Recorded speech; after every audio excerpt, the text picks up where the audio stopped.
مشاهدينا الكرام مرحبا بكم في المغرب من واشنطن on Median TV.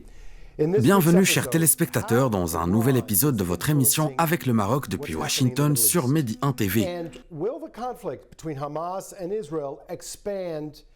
Dans l'épisode d'aujourd'hui, nous évoquerons le sujet de la guerre à Gaza. À ce propos, nous allons poser les questions suivantes. Quel rôle l'Iran joue-t-il encore contre les intérêts américains au Moyen-Orient? La guerre entre Israël et le Hamas s'étendra-t-elle jusqu'à inclure les mandataires de l'Iran dans la région? Quel est le sort des accords d'Abraham alors que la guerre se poursuit toujours à Gaza?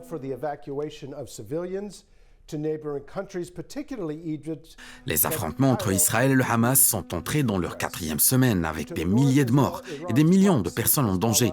Israël a appelé à l'évacuation de tous les civils de la ville de Gaza vers les pays voisins, notamment l'Égypte. Mais le Caire refuse d'ouvrir sa frontière aux civils de Gaza. D'autant plus, le nord d'Israël est sous le feu du Hezbollah, le mandataire iranien. De même, les attaques ont également eu lieu contre les forces américaines en Irak et en Syrie avec le soutien de l'Iran. Ce dernier qui utilise ses mandataires pour faire pression sur les États-Unis et Israël. Pour discuter de ce sujet et faire le point sur ce dossier, j'ai le plaisir d'accueillir aujourd'hui 2 experts de la région. Le premier est Ben Fishman, chercheur au Washington Institute for Near East Policy.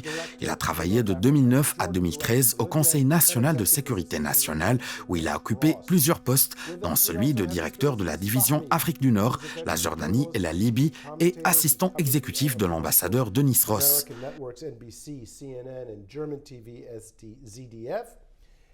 Parmi nous également M. Aziz Fehmi, journaliste et chroniqueur TV vétéran, qui a couvert les questions du monde arabe dans les chaînes NBC News, CNN et Deutsche Welle.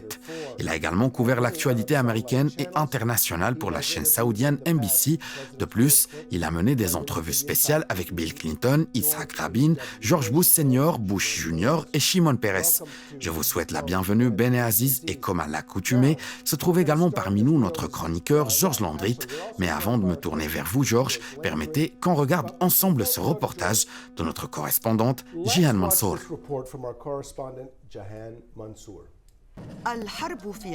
La guerre à Gaza est la principale préoccupation aux États-Unis. Après avoir accueilli le choc de l'attaque du Hamas contre Israël, des voix s'élèvent aujourd'hui pour exiger que l'armée et le gouvernement israélien cessent de viser les civils à Gaza. Le président Biden, malgré sa position de soutien claire à l'allié israélien, a déclaré qu'il était franchement très touché par le meurtre de civils palestiniens.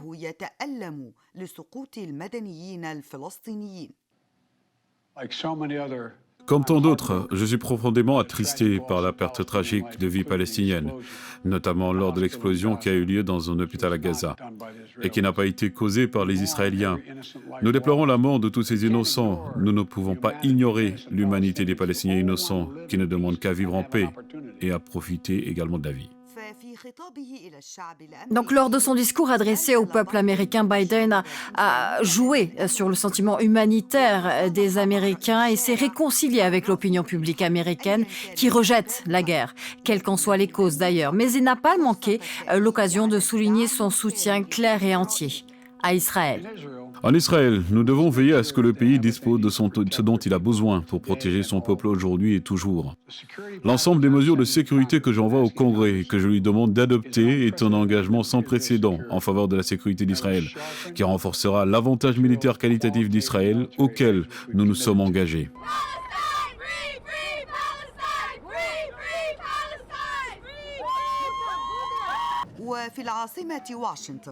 À Washington, comme dans la plupart des capitales du monde, les manifestations, les protestations n'ont cessé d'exiger une enquête sur les causes de la guerre à Gaza et d'accorder aux Palestiniens le droit d'établir leur État selon les frontières de 1967.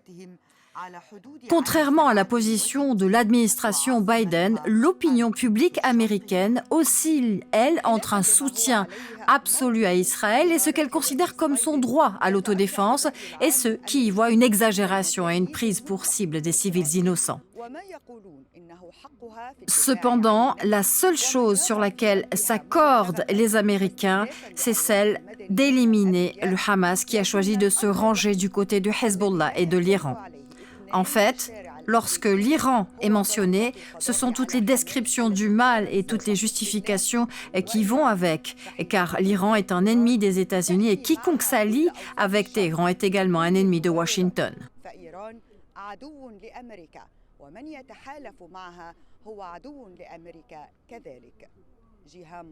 Jihan Mansour, La Maison-Blanche, Mehdi TV, Washington.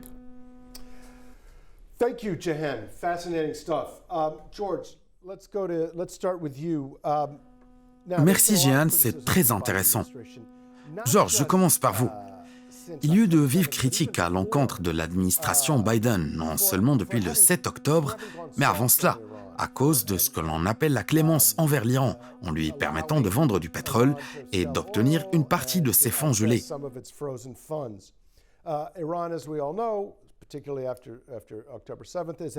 L'Iran, comme nous le savons tous, apporte tout son soutien au Hamas contre Israël. Nous allons écouter maintenant la déclaration du sénateur Ted Cruz, un républicain opposé à l'administration Biden. Cette attaque du Hamas, qui est la pire contre Israël depuis 50 ans, est financée par l'administration Biden. En 2 ans, cette administration a injecté plus de 50 milliards de dollars dans la trésorerie d'Iran. Tout démocrate qui me dit qu'il se tient aux côtés d'Israël, je lui dis d'arrêter chaque dollar que vous payez à l'Iran qui finance de tels groupes. George, 50 milliards de dollars des États-Unis à l'Iran. Est-ce vrai?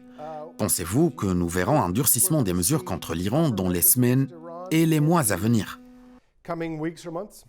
Well, I think the 50 billion that he's referring to probably has to do with some of the lifting of sanctions, because I think there's only 6 billion, not that 6 billion is not a lot, but 6 billion that was sent, Écoutez, je pense qu'une partie des 50 milliards de dollars est incluse dans la question de la levée des sanctions. Ce qu'il veut dire, c'est les 6 milliards investis dans l'accord d'échange de prisonniers avec l'Iran, puis viennent la levée des sanctions et la vente de pétrole. En raison de la politique énergétique de Biden, nous injectons chaque jour plus de fonds dans la trésorerie de Poutine et du régime des mollahs iraniens. Je pense qu'il s'agit d'une critique à voix juste, mais le plus important est de retourner à l'essentiel pour bien saisir la position. Il est difficile de dire avec certitude les intentions d'un parti sur la base d'une ou deux positions. Quand on a des pratiques qui s'étalent sur 10 ans, je dis que si l'on remonte aux années d'Obama et de Biden comme vice-président avec leur prétendue expérience étrangère, ils ont renforcé la position de l'Iran et du régime iranien. Je vois que ce qui s'est passé est un investissement. Par conséquent, en revenant à ces politiques, en particulier celles énergétiques, les États-Unis et le monde n'en ont pas bénéficié, mais nos ennemis en ont bénéficié. Si vous considérez les faits, vous constaterez que l'Iran est celui qui tue le plus d'Arabes au monde. Ils prétendent que le conflit oppose l'Est et l'Ouest, mais la vérité est qu'ils ont financé les talibans qui tuent les Afghans. Ils ont financé les Houthis qui tuent des Arabes au Yémen et à l'extérieur. Eh bien, évidemment, ils s'allient avec l'Algérie pour déstabiliser l'Afrique du Nord. Nous devons donc limiter tout cela et ne plus l'encourager. They funded the Taliban killing and terrorizing Afghanistan. They funded the Houthis who've killed and attacked Arabs in and around Yemen. And of course, Russia and Iran have backed Algeria in an effort to destabilize North Africa. So I see a lot of this kind of as a, we need to clamp down on this and make sure that we're not promoting it. Thank you, George. Ben. Merci, George. Ben, le Hezbollah dispose de 130 000 à 150 000 roquettes, obus et missiles dirigés vers Israël, dont certains sont à longue portée et peuvent pénétrer profondément en Israël. Le Hezbollah dispose également d'une technologie avancée de guidage de missiles, qui peut viser des sites stratégiques israéliens. Est-ce la principale raison d'ailleurs pour laquelle Israël évacue certains de ses résidents dans le nord du pays? Well, certainly the threat from rockets is huge, but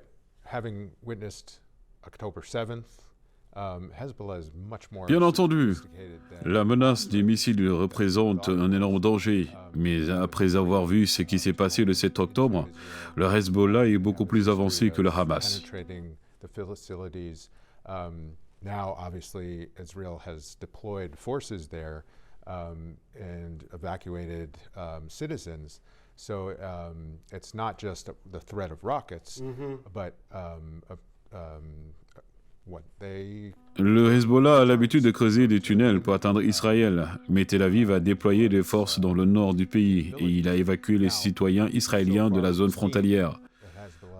Le danger ne se limite donc pas aux missiles, mais Israël a fait cela pour dissuader et réduire les capacités du Hezbollah.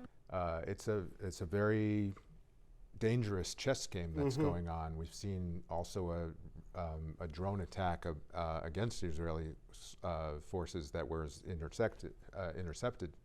Jusqu'à présent, nous avons vu que le Hezbollah désirait de mettre fin à l'escalade, mais une impulsion dangereuse se fait sentir.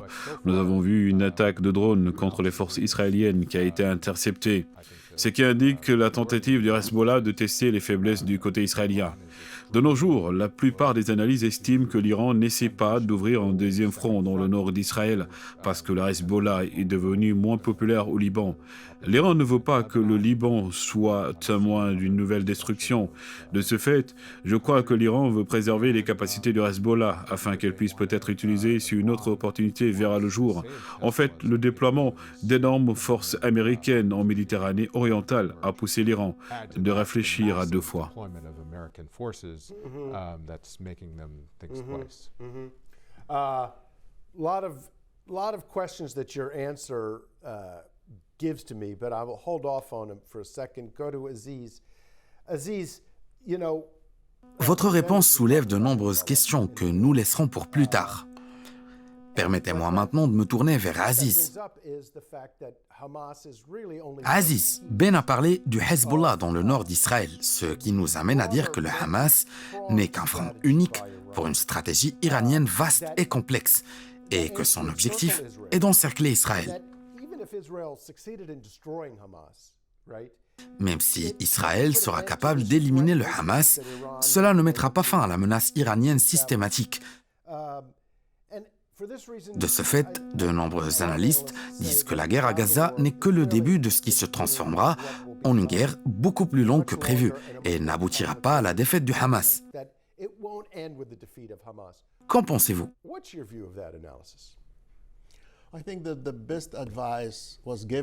Je pense que le meilleur conseil qui a été donné au cours de ces horreurs infligées aux deux camps et des pertes en vies humaines subies dans les deux camps est ce que le président Biden a dit au cabinet de guerre israélien lorsqu'il a déclaré que le fait de se venger n'est pas une politique juste. Les États-Unis ont ressenti un désir de vengeance après les attentats terroristes du 11 septembre 2001. Les États-Unis ont commis des erreurs et nous devons mettre 10 lignes sous la phrase « Nous avons commis des erreurs ». En fait, l'invasion de l'Irak par les États-Unis était l'une des réactions des États-Unis pour éradiquer le mal en considérant Saddam Hussein comme s'il était derrière ces attentats.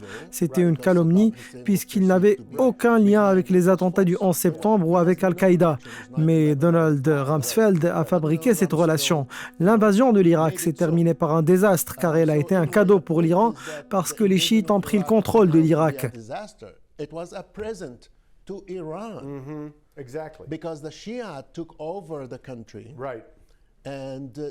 De ce fait, le président Biden a conseillé les Israéliens de ne pas commettre les erreurs que les États-Unis avaient commises auparavant. Et je crois qu'il faisait référence à la possibilité qu'Israël procède à une invasion terrestre de Gaza pour détruire le Hamas, ce qui pourrait entraîner la mort d'otages et de nombreux civils palestiniens, ce qui constituerait une riposte avec des conséquences désastreuses. Permettez-moi de demander à Ben son avis quant à ce sujet. Israël et la région seraient-ils mieux sans l'existence du Hamas ? Théoriquement, oui, clairement. Mais comment y parvenir avec les risques évoqués par Aziz ? C'est déroutant car le Hamas est un mouvement qui dispose d'une idéologie, donc la comparaison constante entre le Hamas et Daesh, à mon avis, n'est pas exacte. Ils peuvent être similaires au niveau de leur tactique, comme le secrétaire américain à la Défense, Lloyd Austin, et d'autres les ont comparés en termes des actes odieux commis à la fois par le Hamas et Daesh. Mais comment détruire le Hamas, comme le prétend Israël, alors que cela pourrait impliquer la mort de 100 000 Palestiniens? Je ne pense pas que cela servirait les intérêts d'un parti.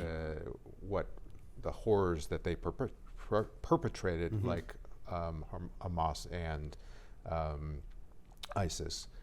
But ultimately, how do you destroy, which is the rhetoric coming from Israel, a group where you may have to kill 100,000 Palestinians to do that? I don't think that's in anyone's interest. Interesting. Now, outre le Hezbollah et le mouvement Houthi au Yémen, l'Iran soutient plusieurs mandataires au Moyen-Orient et en Afrique du Nord. Pour en savoir plus, regardons ensemble ce reportage. يتوزع التأثير الإيراني في منطقة الشرق الأوسط وشمال إفريقيا. L'influence iranienne se répartit dans la région du Moyen-Orient et de l'Afrique du Nord, sur des axes s'étendant de l'Afghanistan et du Pakistan, à l'est jusqu'au camp de Tindouf sur le territoire algérien à l'ouest. Au Liban, l'Iran a créé le mouvement chiite Hezbollah au début des années 1980, soutenu par les gardiens de la révolution islamique. Le Hezbollah s'est transformé en parti politique en 1992 et il a déjà mené des attentats suicides contre les forces américaines dans les années 1980. En 2020, le Hezbollah était devenu le parti le plus lourdement armé avec plus de 130 000 missiles.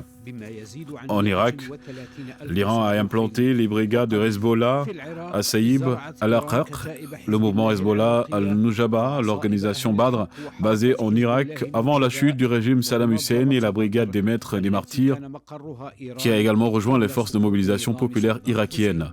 En Syrie, l'Iran a créé l'Iwa Zain Biyun, une milice chiite pakistanaise créée par les gardiens de la révolution islamique et la division fatimide. Cette dernière est une division chiite afghane entraînée par le gardien de la révolution islamique. Au sud du Yémen se trouve le mouvement Houthi, qui est un courant jaïdite rivaliste yéménite formé et armé à la fois par l'Iran et le Hezbollah libanais. Au Bahreïn, l'Iran s'efforce de déstabiliser la sécurité et la paix dans ces pays en implantant les brigades Al-Ashtar et les brigades Al-Mukhtar qui sont financées par l'Iran et dont le but est de renverser la monarchie à Bahreïn. Dans les territoires palestiniens, l'Iran a choisi d'exploiter les fossés entre le Hamas et l'autorité nationale palestinienne. C'est pourquoi il a travaillé pour armer le Hamas et former ses membres depuis le début des années 1990. À des milliers de kilomètres et en coordination avec le régime algérien, l'Iran a pris le contrôle du groupe Polisario et a commencé à lui fournir des armes, des drones et des instructions militaires. Ceci est admis par les dirigeants du Polisario eux-mêmes. والسلطة الوطنية الفلسطينية فعملت على تسليح حماس وتدريب أفرادها منذ أوائل تسعينيات القرن الماضي وفوق التراب الجزائري وعلى بعد آلاف الكيلومترات وبالتنسيق مع النظام الجزائري وضعت إيران يدها على جماعة البوليساريو وبدأت تمدها بالسلاح وطائرات الدرون والتدريب وذلك باعتراف مسؤولين في البوليساريو أنفسهم. Ben, la semaine dernière, les forces navales américaines en mer Rouge ont riposté à 3 missiles de croisière et à certains drones lancés depuis le Yémen. Le Pentagone a déclaré que ces missiles étaient dirigés vers Israël. Ces missiles et drones ont été lancés par le groupe Houthi, soutenu par l'Iran. En outre, il y a eu un groupe d'attaques de drones en Syrie et en Irak contre les forces américaines lancées par des groupes pro-Iran. Dans quelle mesure l'Iran utilise-t-il ces groupes pour étendre la guerre? Well, like I said earlier, I think they're testing. Comme je l'ai dit, je pense que l'Iran teste le terrain pour voir tout ce qui peut être accompli sans être puni ou dans quelle mesure une réponse peut venir de l'ONU. Si la réponse était réellement équivalente en termes d'interception d'un missile, par exemple, il y aurait peu de possibilités d'escalade. Cependant, si un missile de Hezbollah tue un soldat américain, ce sera la fin de l'avertissement du président Biden, qu'il a déjà répété à plusieurs reprises. Ne le faites pas. Concernant le déploiement des forces, les États-Unis ont envoyé 2 énormes porte-avions comprenant des unités navales, de nombreuses batteries antimissiles et des capacités militaires, auxquelles s'est ajoutée l'annonce du secrétaire américain à la Défense, le général Austin, dans le but d'assurer la protection des forces américaines dans la région contre toute attaque. D'autant plus, les ambassades américaines ont également commencé à évacuer certains employés. Et vous savez, Adam, à quel point ce processus est compliqué. Les États-Unis ont également averti leurs citoyens à ne pas voyager au Liban et en Irak. Ainsi, Washington prend des choses au sérieux et je ne pense pas qu'il y ait de différence significative entre tuer un civil américain, un diplomate américain ou un soldat américain.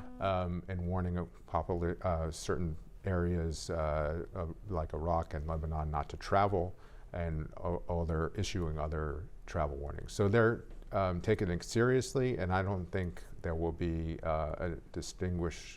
meaningful distinguish between whether a civilian diplomat or American civilian is killed or a soldier in this case. I got one follow-up question for you on this. You mentioned the aircraft. J'ai un complément quant à ce sujet. Vous avez parlé de porte-avions. Je pense que la plupart de nos téléspectateurs ne savent pas grand-chose à propos des porte-aéronefs et de ce qu'ils contiennent.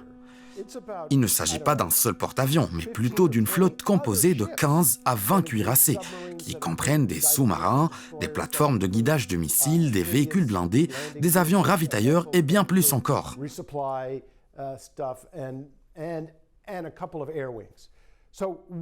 Il faut savoir qu'un porte-avions est une superpuissance.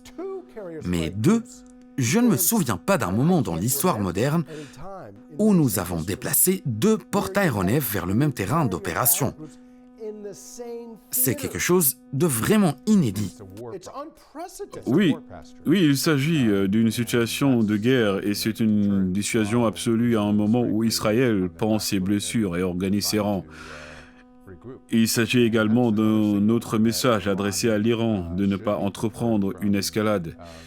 Mais si l'Iran estime qu'il peut faire quelque chose en toute impunité, alors c'est pour cette raison qu'il essaie de prendre le pouls et de tester le volume de la riposte américaine. Aziz, pensez-vous que l'Iran est vraiment prêt à élargir la portée du conflit et à rebattre les cartes?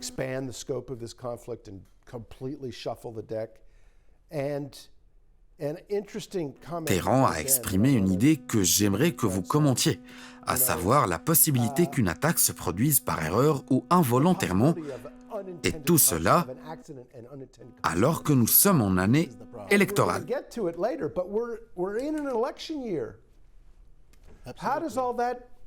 Qu'en pensez-vous?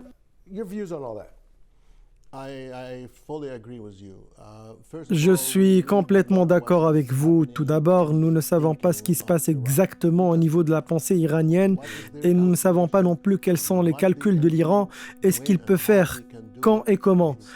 Tout cela n'est pas clair. Il existe de nombreuses ambiguïtés car les déclarations officielles de l'Iran se caractérisent par un ton élevé. Mais nous ne savons pas ce qui sera mis en œuvre ni quelle sera son ampleur et c'est pourquoi toutes les parties montrent leurs aptitudes. Les États-Unis ont envoyé un porte-avions et augmentent le nombre de leurs forces dans la région. L'Iran menace et le Hezbollah affronte Israël au nord, tandis que la guerre à Gaza se poursuit toujours. Ainsi, chaque partie tente de tester la volonté de l'autre et de l'intimider, et c'est ce que nous constatons aujourd'hui. Dans le brouillard de la guerre, les fausses nouvelles se multiplient. Nous sommes à l'ère des fausses nouvelles. En général, en période de guerre, chaque partie publie de fausses nouvelles. Il est donc difficile de savoir ce qui se passe réellement. Je suis déconcerté par l'aveuglement qui obscurcit aussi le problème sous-jacent dont personne ne parle. Du côté israélien, la vraie question dont les Israéliens ne parlent pas est la question de l'occupation, comme l'a déclaré le Premier ministre d'Israël. Je ne sais pas pourquoi le Hamas a fait cela. Comment pouvons-nous croire cela alors qu'il y a un siège complet imposé à Gaza depuis plus de 17 ans, un gouvernement d'extrême droite en Israël et des pratiques abusives contre les Palestiniens de la part des colons de la mosquée Al-Aqsa. Alors, comment Netanyahou n'a-t-il pas pu trouver les raisons qui ont poussé le Hamas à faire ce qu'il a fait? Soit il se trompe, soit il ment au peuple israélien. Moi, personnellement, je ne sais pas. D'un autre côté, le vrai problème est le Hamas, qui n'accepte pas l'existence d'Israël et appelle à la destruction de l'État d'Israël. Mais lorsque vous analysez le récit arabe, vous n'en retrouverez pas de telles expressions. Mais plutôt, nous retrouverons la répétition d'expressions telles qu'Israël attaque des civils et des hôpitaux. C'est une mauvaise chose d'ailleurs. Mais il y a une raison pour laquelle les pratiques d'Israël proviennent du fait qu'il ne voit pas de solution pour le Hamas, ni de solution pour l'Iran. Et je dis que toutes ces parties ont tort parce que ce que nous attendons de chacun, c'est une nouvelle façon de penser. Israel is attacking the civilians and the hospital. Yeah, of course, that's true, and that's really bad. But there is an issue. That's why Israel is trying to act the way it is acting. Because they don't see a solution for Hamas, they don't see a solution for Iran. But I would say they are all wrong. Because what's really we need, everybody, Americans, Israelis, Palestinians, Arabs, everybody needs new thinking. Oui, Aziz, c'est un point très important. Chers téléspectateurs, nous allons maintenant faire une courte pause. Restez avec nous.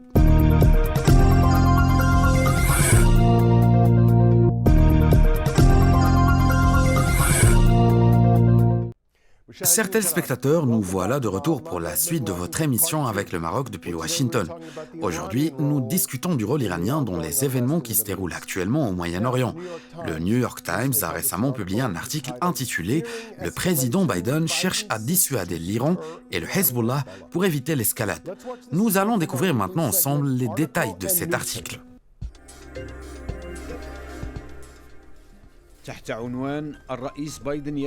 Les journalistes Peter Baker et Farnaz Fareshchihi ont écrit un article analytique dans le New York Times dont je cite « L'inquiétude de l'administration Biden augmente de jour en jour quant à la possibilité que les ennemis d'Israël cherchent à étendre la portée de la guerre avec le Hamas en ouvrant de nouveaux fronts de bataille, qui pourraient obliger les États-Unis à intervenir directement avec des sorties aériennes et des attaques navales depuis la mer Méditerranée pour défendre Israël, l'allié le plus proche des États-Unis dans la région. Les auteurs ont déclaré que l'administration américaine a pris des moyens diplomatiques et militaires pour empêcher l'expansion de la guerre, à savoir l'envoi d'un second porte-avions dans la région et plusieurs chasseurs militaires.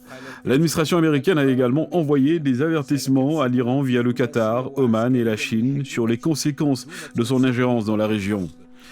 Les auteurs ont mentionné également les propos du conseiller américain à la sécurité nationale Jake Sullivan, je cite « Nous ne pouvons pas exclure la possibilité que l'Iran choisisse de s'impliquer directement dans le conflit et nous devons être préparés à tous les plans d'urgence possibles. » Fin de citation.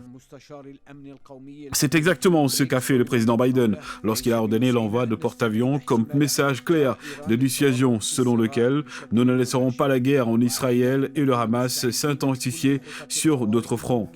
Les auteurs ont déclaré que certains analystes ont averti que le scénario d'ouverture d'autres fronts est également probable, étant donné que le Hezbollah au sud du Liban représente une menace bien plus grande que celle du Hamas et que l'Iran et le Hezbollah sont mandataires dans le nord d'Israël, pourraient y voir une opportunité de frappe israélienne. Les deux journalistes ont cité également les propos de l'ancien ambassadeur américain en Israël, Martin Hindick, à cet égard. La possibilité que la guerre s'étende non seulement au Liban, mais au-delà, est une très grande possibilité. C'est pourquoi nous avons vu l'administration américaine travailler avec diligence et activement pour dissuader ces partis. Il s'agit d'une mesure que l'administration Biden n'aurait pas prise si Israël n'avait pas reçu un coup dur à sa capacité de dissuasion. Les écrivains Peter Baker et Farnaz Fareshchihi ont conclu en disant que l'Iran lui-même n'envisage pas de lancer une attaque contre Israël s'il n'est pas attaqué.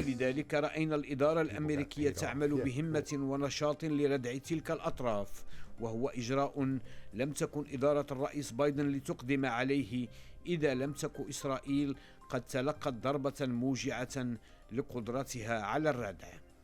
وخلص الكاتبان بيتر بيكر وفرناس فصيحي إلى القول إن إيران نفسها لا تخطط لشن هجوم على إسرائيل إذا لم تتعرض لهجوم.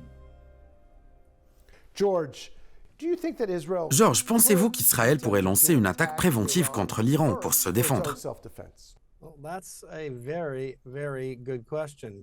And C'est une très bonne question. Je pense qu'il ne fait aucun doute que les peuples épris de paix du monde entier seraient plus en sécurité et jouiraient de la paix et de la prospérité si l'Iran arrêtait de semer la mort et l'instabilité à travers le monde, empêcher le régime iranien de soutenir ses mandataires et de déstabiliser le Moyen-Orient serait très utile, mais je ne suis pas sûr qu'une guerre totale soit la solution, car les guerres ont toujours des conséquences inattendues. Je suis convaincu que si nous parvenions à transformer l'Iran en un voisin pacifique plutôt qu'en un meurtrier et un criminel, le monde et la région se porteraient mieux. Je crois que le monde doit s'unir pour isoler le régime iranien et éliminer sa capacité à menacer ses voisins de la région.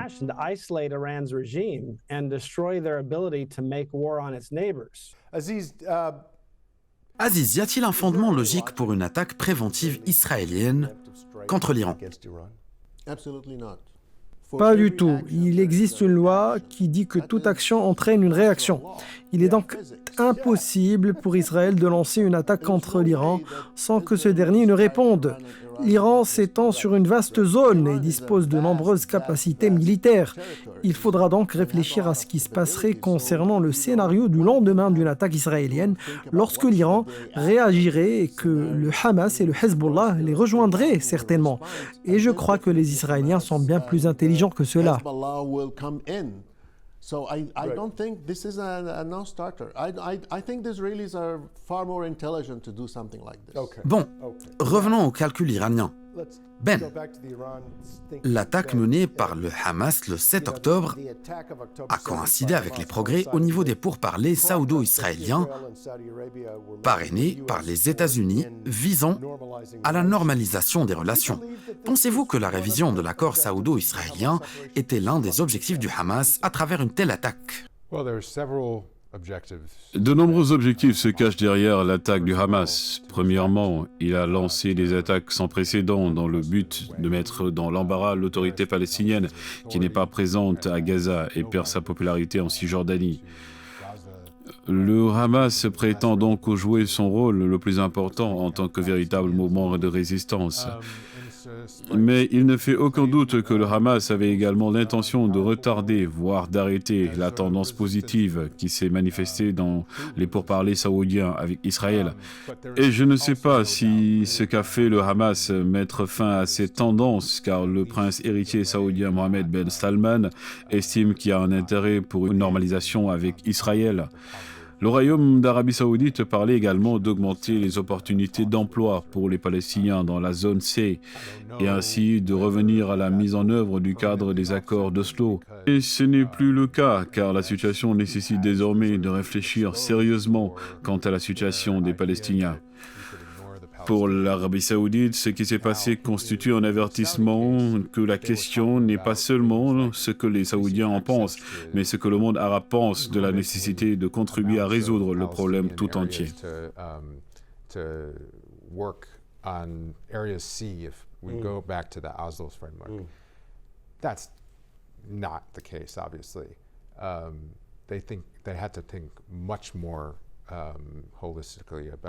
Palestinians, and for them, for the Saudis, it's a wake-up call to understand what the Arab world, not just the Saudis, think about the necessity of contributing to the Palestinian public. Let's talk about that for a second with Aziz. Aziz, Saudi Parlons-en avec Aziz. Aziz, le prince héritier d'Arabie saoudite Mohammed Ben Salman, a récemment appelé à la création d'un État palestinien sur les frontières de 1967.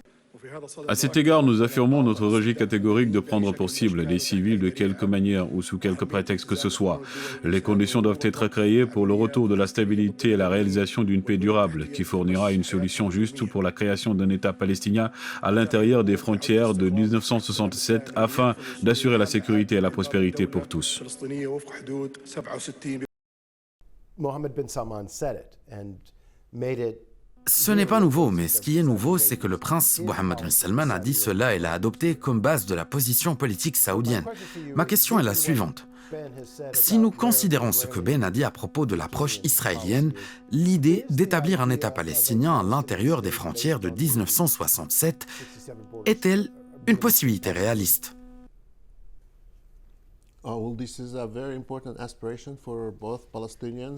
C'est une ambition à laquelle aspirent à la fois les Palestiniens et le monde arabe. Cela ne se limite pas à ce que le prince héritier saoudien a récemment déclaré, mais constitue plutôt l'essence de l'initiative de paix arabe proposée en 2002. Il existe également une initiative israélienne dont peu de gens parlent ces jours-ci. Il s'agit d'une initiative israélienne proposée par le fils d'un ancien premier ministre israélien, Yitzhak Rabin. Il s'agissait d'une tentative de coordination avec l'initiative de paix arabe. Create a counterbalance or a balance or some kind of coordination or coherence between the Arab initiative and the Israeli peace initiative. Malheureusement, ce qui se passe actuellement attire l'attention de tous et personne ne parle de l'initiative de paix. Par conséquent, je reviens à ce que j'ai dit précédemment, à savoir que le problème actuel est que nous avons tous besoin d'une nouvelle pensée, d'un nouveau récit, qui tienne compte de tous les griefs présentés par les deux parties. Cela est possible et c'est une erreur de penser que c'est impossible. Si nous revenons à la Première Guerre mondiale, nous constaterons que tout le monde en Europe disait à l'époque « c'est la guerre qui mettra fin à toutes les guerres ». Mais ce qui s'est produit, c'est le déclenchement de la Seconde Guerre mondiale qui a causé beaucoup de destruction dans le monde. Certains ont prétendu que l'invasion de l'Irak allait changer le Moyen-Orient. Il s'est avéré plus tard que George Bush et le secrétaire à la défense Donald Rumsfeld ont menti et se sont trompés eux-mêmes et ont trompé le peuple américain. Maintenant, qui a été le principal bénéficiaire de l'invasion de l'Irak, c'est l'Iran. Cela est considéré comme faisant partie d'une aventure américaine visant à donner à l'Iran une influence au Moyen-Orient. Ainsi, tout le monde promeut ces scénarios fous en ignorant le problème fondamental sur lequel nous devons tous nous concentrer.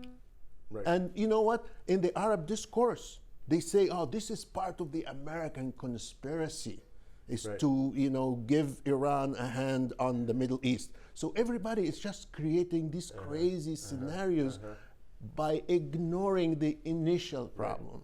And that's what we need to concentrate on. Ben, Aziz has been talking about new thinking a lot, and I agree with him. But one of the Ben, Aziz a beaucoup parlé de la nouvelle pensée et je suis d'accord avec lui. Les accords d'Abraham sont un exemple de cette nouvelle façon de penser. Tout le monde les a applaudis lorsqu'ils ont été signés il y a 2 ans et on a dit qu'ils constituaient le début de la solution. How the Gaza conflict impacts these accords in terms of. Alors, pouvez-vous nous dire comment cette escalade à Gaza affecte ces accords? Je veux dire, à la lumière de ces événements actuels. Une normalisation saoudo-israélienne serait-elle encore possible? It's a very complicated question because, as you said, the Abraham Accords were supposed to skip the Palestinian initiative or put it on hold. C'est une question très complexe car, comme je l'ai dit, les accords d'Abraham étaient censés être bilatéraux, ou du moins mettre de côté la question palestinienne. Et grâce à eux, les pays arabes pourraient entrer en paix avec Israël. Mais il est clair que les résultats de la guerre à Gaza, qui a causé des pertes aux deux parties, rend cela impossible. Mais est-il possible de prédire si la normalisation restera en vigueur? Cela dépendra du déroulement de cette guerre. Si Israël poursuit sa quête du plus grand objectif, qui est de mettre fin complètement à la présence du Hamas, comme l'a dit le ministre israélien de la Défense, alors cette guerre continuera pendant longtemps et nous verrons bientôt davantage de peuples arabes et européens lever des drapeaux palestiniens et exiger qu'Israël mette fin à la guerre.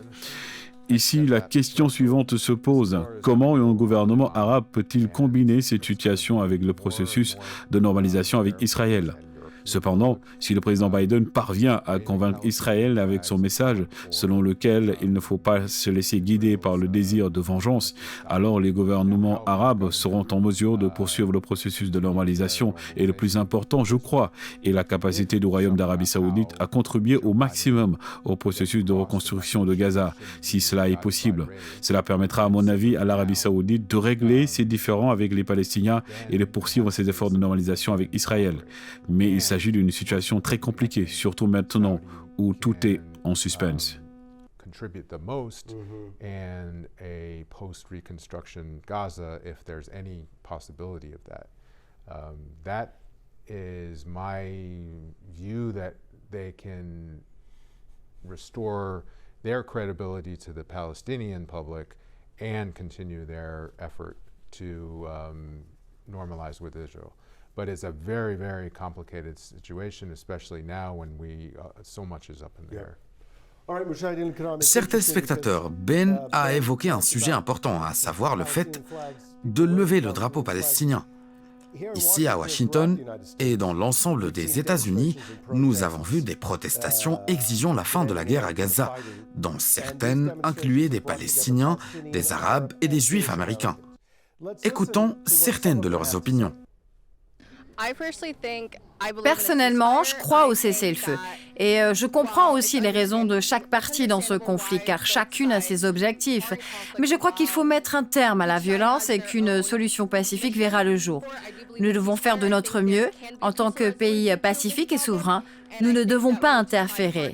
Mais nous sommes censés rechercher une solution pacifique et juste pour eux.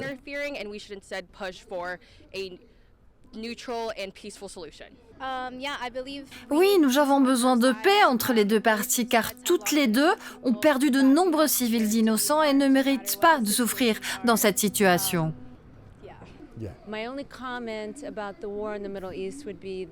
Je vois que le fait de tuer des femmes, des enfants et des civils innocents lors de cette guerre au Moyen-Orient est une erreur. Les innocents ne devraient pas être tués et cela ne devrait jamais être fait. Je pense que nous devrions rechercher un accord de paix ou toutes sortes de négociations entre les deux parties. Ce qui se passe est horrible. Il doit y avoir une intervention internationale et une intervention des organisations internationales pour garantir que ce conflit ne se reproduise pas ou ne se poursuive pas. Je suis triste pour les deux parties et je suis neutre. Je ne donne pas le droit à une partie sur l'autre. À mon avis, les deux parties doivent s'asseoir pour dialoguer et faire des concessions pour parvenir à une solution. Voilà. C'est une question difficile. J'espère que la guerre ne s'étendra pas, car la guerre est toujours un mauvais scénario. J'opte pour la paix. Je n'aime pas la guerre.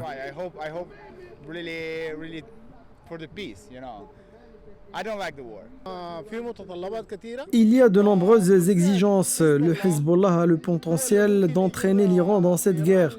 C'est très difficile.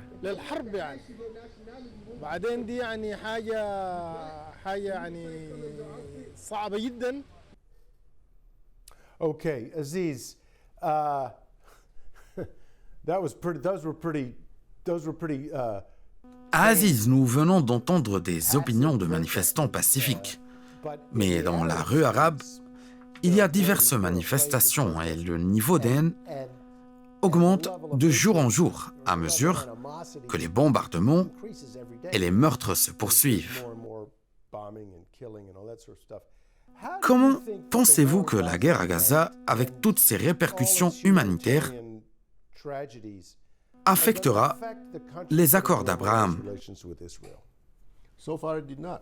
Yeah. I mean, nobody called for ending the Abraham Accord or Israel or Egypt and Jordan Jusqu'à présent, il n'y a aucun effet. Personne n'a appelé à la fin des accords d'Abraham et ni l'Égypte ni la Jordanie n'ont convoqué leur ambassadeur à Tel Aviv. Il n'y a donc pas encore d'effet. Mais la grande question qu'Israël doit se poser est la suivante. Nous entrerons dans la bande de Gaza et nous tuerons des combattants du Hamas et malheureusement, il y aura des pertes en vies humaines, comme la mort de 100 000 Palestiniens et les vies d'otages pourraient également être perdues. Mais comment cela renforcera-t-il la sécurité nationale d'Israël ? Si nous étions capables d'une manière ou d'une autre de changer la dynamique et la mentalité et que chaque parti commençait à voir le point de vue de l'autre parti au lieu que Netanyahou se demande pourquoi le Hamas a fait ce qu'il a fait, alors qu'en est-il du siège imposé à Gaza ? Qu'en est-il de l'occupation israélienne ? Qu'en est-il à propos des insultes contre les Palestiniens dans la mosquée Al-Aqsa ? Avec toutes ces provocations répétées, on se demande pourquoi le Hamas a fait ce qu'il a fait. C'est une erreur. Il faut donc rechercher une solution innovante à cet égard. There is a reason. I mean, Bibi Netanyahu said, I don't understand why Hamas did what it did. What about the blockade? What about the occupation? What about the humiliation of Palestinians on Al-Haram al-Sharif? You know, all these aggravations that has been happening over and over and over, and just say, we don't know why they did what they did. That's really wrong. So we have to take this into account and have to find some kind of a creative solution. Got it. Le secrétaire américain à la Défense, Lloyd Austin, a déclaré la semaine dernière que les États-Unis étaient préoccupés par une éventuelle escalade au Moyen-Orient. Cette déclaration est intervenue au lendemain de l'annonce du renforcement des forces américaines dans la région. Pour en revenir à ce que Aziz a dit sur la question de savoir si cela renforcerait la sécurité nationale d'Israël, lisons ce qu'a dit Lloyd Austin. Je cite, « Nous sommes préoccupés par une éventuelle escalade. Nous voyons la perspective d'une escalade importante des attaques contre nos troupes et notre peuple dans toute la région.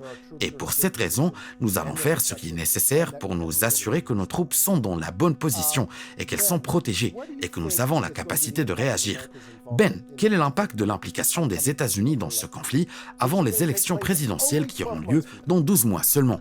Well, it's still a little bit early. But typically, as you know, foreign policy issues are not the front and center for U.S. national elections. That was exceptional. Played the rule. Il est encore trop tôt pour en parler, car comme vous le savez, les questions de politique étrangère ne sont pas au premier plan des enjeux soulevés lors des élections générales aux États-Unis. La seule exception à cette règle a été les attentats du 11 septembre 2001. Dans son discours au peuple américain la semaine dernière, le président Biden a clairement présenté la guerre à Gaza et la guerre en Ukraine comme des marques clés de sa présidence.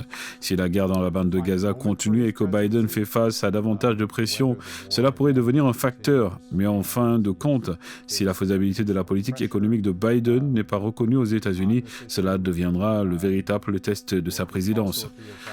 Même si le sénateur Ted Cruz, qui ne se présentera pas à la présidence, le critique, les républicains seront confrontés à leurs propres défis et critiqueront sa politique à l'égard de l'Iran, ce qui intéressera une petite partie du peuple américain par rapport à la majorité des Américains. Ted Cruz, who you saw is not running, will criticize him. Whether the Republicans have various challenges themselves will obviously critique him on Iran policy. That is only relevant, I think, to a smaller segment of the population than the wider public. Chers téléspectateurs, lors du sommet du Caire pour la paix, le ministre marocain des Affaires étrangères a souligné l'importance d'un véritable processus de paix basé sur la solution à deux États, en établissant un État palestinien indépendant sur la base des frontières de 1967, ayant pour capitale Jérusalem-Est. Aziz, vous avez beaucoup parlé de nouvelles idées et de l'échec des anciens courants. Je sais que ma question ici semble étrange. Si on vous demandait de conseiller l'administration Biden sur la manière dont elle devrait aborder une solution durable à ce conflit,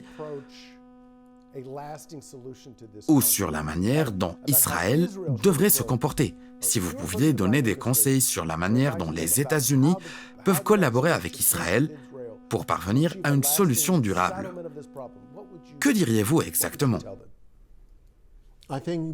Je pense que Biden l'a dit personnellement, la vengeance n'est pas une politique juste. Nous l'avons fait après les attentats du 11 septembre 2011 et nous avons commis des erreurs. C'est une déclaration très importante. Est-ce une vengeance ou l'éradication d'une menace ? C'est surtout une envie de vengeance. Pourquoi ? Parce que le gouvernement israélien, depuis l'attaque du 7 octobre jusqu'à ces derniers jours, n'a jamais parlé des otages, mais s'est plutôt concentré sur le Hamas, et à plusieurs reprises sur l'élimination du Hamas. Le Hamas est le nouveau nazi et doit être complètement déraciné. Mais qu'en est-il des otages ? Le gouvernement israélien n'en a pas parlé qu'il y a quelques jours, lorsque les familles des otages israéliens ont organisé des manifestations devant la maison du Premier ministre et devant la maison du président israélien, exigeant que les otages soient une priorité.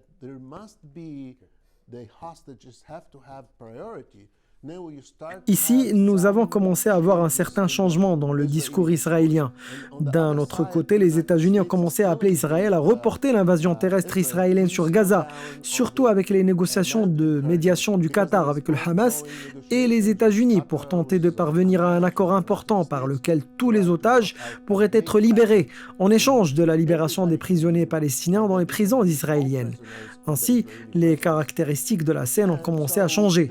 Mais la question demeure, Israël attendra-t-il et aura-t-il la possibilité de libérer les otages ou sera-t-il contrôlé par l'impatience et le désir de punir le Hamas ? Peut-être que les otages seront tués, ce qui serait un désastre, car le peuple israélien ne pardonnera pas à Netanyahou si les otages israéliens ne sont pas rendus sains et saufs.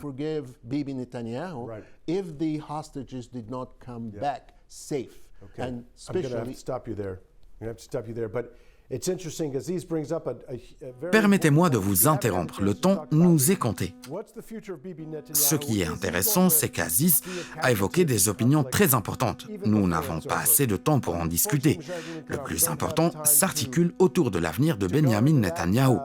Deviendra-t-il victime de ce conflit avant même qu'il ne se termine ? Nous arrivons déjà au terme de cette discussion. À la fin de cet épisode, je tiens à remercier nos invités, Ben Fishman, Aziz Fehmi, Georges Londrit et Jihan Mansour. Merci également à toute l'équipe de production et bien évidemment merci à vous, chers téléspectateurs, pour votre attention lors de cet épisode de cette nouvelle saison de votre émission Avec le Maroc depuis Washington.